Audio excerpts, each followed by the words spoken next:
मैं कोई संत साधु साध्वी नहीं हूँ। कौन है जया किशोरी?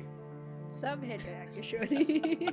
कुछ भी देखा नहीं, चीजें दिखती गई, अच्छी लगती गई और मैं उस पर चलती गई। तो मैंने नहीं सोचा कि ये करते हैं या वो करते हैं। कल को एक्ट्रेस जया किशोरी भी आ जाए। भजन के थ्रू एक्टिंग भी हो ही जाती है आपकी इनडायरेक्टली। आपका ओरिजिनल नाम जया किशोरी नहीं, जया शर्मा है। सो ये किशोरी कहाँ से आया फिर?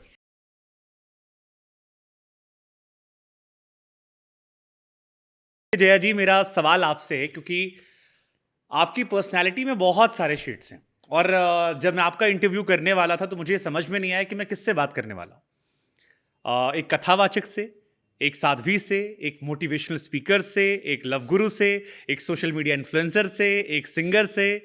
कौन है जया किशोरी? सब है जया किशोरी। बस साध्वी नहीं हूँ मैं। पर मैं एक ऐसा व्यक्ति जो अच्छी बातें, भगवान की बातें इन विच एवर फॉर्म, भजन के फॉर्म में, बातों के फॉर्म में, मोटिवेशनल टॉक्स के फॉर्म में, मेरा काम है ये बात आप तक पहुंचाना। उसके लिए आप मुझे कोई भी रास्ता देंगे तो स्पिरिचुअल सेशंस है, कथा है, मोटिवेशनल सेशंस है, भजन्स है, एंड उसके बाद आप और भी मुझे नया बता सकते हैं जो मैंने अभी तक नहीं किया होगा। आई एम श्योर ये लिस्ट अभी खत्म नहीं होने वाली, इसमें भी बहुत सारे और भी शेड्स आने वाले हैं। Exactly, so I will do that. पर मेरा पर्पस एक ही है, उस पर्पस को जो भी वैल्यू ऐड हो करेगा। सकता है कल को एक्ट्रेस जया किशोरी भी आ जाए। पर्पस ऐड नहीं करेगा ना, कैसे करेगा You बताइए? never know, शायद एक अच्छा मैसेज वहां से भी चला जाए। कैसे जाएगा? वो मैसेज तो मैं बात करके करियर और भजन के थ्रू एक्टिंग भी हो ही जाती है आपकी indirectly. So it's all done, but I wouldn't call myself an actress. सो ये प्रोसेस पहले से था या लाइफ में ऐसा रहा कि एक सपना देखा, पूरा किया, फिर एक नया सपना मिला, रास्ते बनते गए और वो कहते हैं ना कारवां बनता चला गया? कुछ भी देखा नहीं, चीज़ें दिखती गई, अच्छी लगती गई और मैं उस पर चलती गई। तो मैंने नहीं सोचा कि ये करते हैं या वो करते हैं। So I think after a certain point of time मुझे रियलाइज़ हुआ कि अच्छा, इसके लिए आई एम डूइंग एवरीथिंग, तो ये मेरा पर्पस है। तो मैंने जब भजन गाना शुरू किया तब ऑब्वियसली एक 6 साल की बच्ची को नहीं था कि मुझे भगवान का नाम दुनिया में लेकर जाना है। ऑब्वियसली कोई नहीं सोचता। उस वक्त मुझे अच्छा लग रहा था। So I think when I was 15 और 16 आई रियलाइज्ड नो, ये कुछ अब मुझे समझ आ रहा है कि मुझे कुछ करना अच्छा लग रहा है और इसका होल सोल रीज़न इज़ भगवान। तो उससे रिलेटेड अब जो भी चीज़ें होंगी आई विल डू दैट। मतलब भगवान सेंटर है, उसके इर्द गिर्द सारी चीजें बुनती जाएंगी आप। बिल्कुल, भगवान को नहीं छोड़ेंगी। बिल्कुल नहीं। आपका ओरिजिनल नाम जया किशोरी नहीं, जया शर्मा है। सो ये किशोरी कहाँ से आया फिर? ये उसी तरह के आपके घर के जो बुजुर्ग हैं, बच्चों को में लड़के को तो लोग कन्हैया बुला लेते हैं कि हमारे घर का कान्हा है। हाँ। पर बेटियों के लिए शब्द कभी इस्तेमाल नहीं होता। तो किशोरी राधा जी का नाम है, तो उनकी नज़र से कि ये हमारे घर की राधा है। तो जब मैंने इस क्षेत्र में कदम रखा तो तब आपको होता है ना कि सब एक थोड़ा डिफरेंट नाम होता है डायरेक्टली जया शर्मा ने। आप किसी का भी अगर देखे, कुछ ना कुछ ऑडिशंस होते हैं। तो उन्होंने उस वक्त कहा था कि आपको कुछ ऐसे ऐड जैसे जया शर्मा आप ऐसे नहीं कर सकते। तो मेरे पिताजी को लगा था फिर तो बुज़ुर्गों का आशीर्वाद के नाम से ही आगे बढ़ते हैं, तो फिर जया किशोरी के नाम से आगे बढ़े।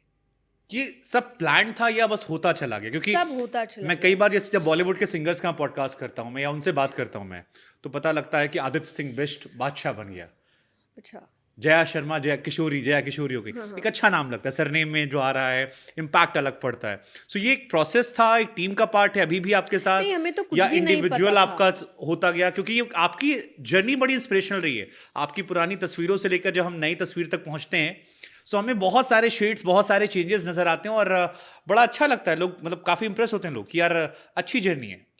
बिल्कुल, पर प्लान नहीं था क्योंकि हमें पता नहीं था। मेरे आसपास कोई भी ऐसा नहीं था जो इस फील्ड में है, जो हमें बता सके कि ऐसा होता है वैसा होता है। सो हमारे लिए तो स्टार्टिंग में बहुत ही नया था, स्पेशली कथा, कि कैसे। इसलिए मेरी पहली कथा में मैंने किसी से नहीं सीखा। मैं, मेरे पापा, हम ही किताबें ला रहे हैं, हम ही सीख रहे हैं। बस एक है जिनकी वजह से मुझे ये चीज़ अच्छी लगी थी, स्वामी राम सुखदास जी, उनकी कथा सुनी थी, उसी को सुन रहे हैं हम और उनसे हम किताबें ढूंढ ढूंढ के ला रहे हैं और हम खुद पढ़ रहे हैं। पर श्रीमद् भागवत के समय आपको पता चल गया, तब जाके मैंने श्रीमद् भागवत गुरुजी से सीखा था। पर उससे पहले तो पता ही नहीं था होता क्या है, करना क्या पड़ता है। अगर आपको कथा करनी है कि मेरी इच्छा हुई मुझे करनी है कि आप जो सुन रहे हो मुझे अच्छा लग रहा है पापा, तो मुझे करना है, कैसे करना है, किस तरीके से करना है। 1.5 साल हमें लग गया इस चीज़ों को समझने में, प्रिपेयर करने में, तब जाकर हमने इसकी शुरुआत करी। So nothing was planned. आपका घर राजस्थान मुख्यतः जो आपका होम टाउन रहा है। जी, सुजानगढ़। हाँ, वहाँ से फिर कोलकाता, फिर अब तो मुंबई, दिल्ली सब बराबर हो गया है। जी। आपकी जर्नी की तरह आपकी ये भी डेस्टिनी रही है। मेरी ज़िंदगी ट्रैवलिंग ही रही है। फादर बिजनेसमैन थे?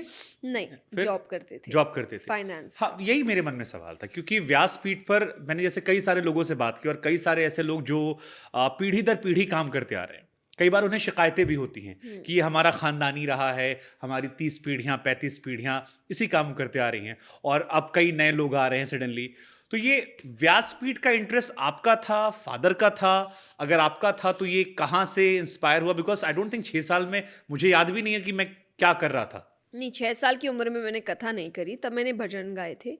कथा मैं 12-13 साल की थी, तब पहली बार करी। तो जैसे मैंने आपको बताया कि जिनकी कथा मायरा, मैंने पहले 3 दिन की कथा करी थी, जिसको हम नानी बाई का मायरा या नरसी का भात तो कहते ये हैं। 3 दिन वाली कथा भी कैसे शुरू हाँ, हुई? मतलब ये इसके पीछे तो कोई तो कहानी होगी? मेरे पापा जिनकी कथा सुनते थे, स्वामी जी मैंने जिनके बारे में बताया, वो करते थे ये। हम्म, और तब तो वो थे भी नहीं, मतलब उनसे पहले ही उनका देहांत हो चुका था। तो मेरे दादाजी भी उनको सुनते थे, पापा भी। तो वो कैजुअली, जैसे आप घर में किसी को सुन रहे हैं, वैसे उनको उनकी कैसेट आती थी, कथा की सुनते थे और बहुत इमोशनल हो जाते थे। तो उनका एक रूटीन काइंड ऑफ था सुनना। अब रोज़ाना में रोज़ रोज़ नहीं, बच्चे को अच्छा लगता देखना कि मेरे पापा कुछ सुन के रो रहे हैं, इमोशनल हो रहे हैं, या एक रूटीन वाइज उनका कुछ चल रहा है।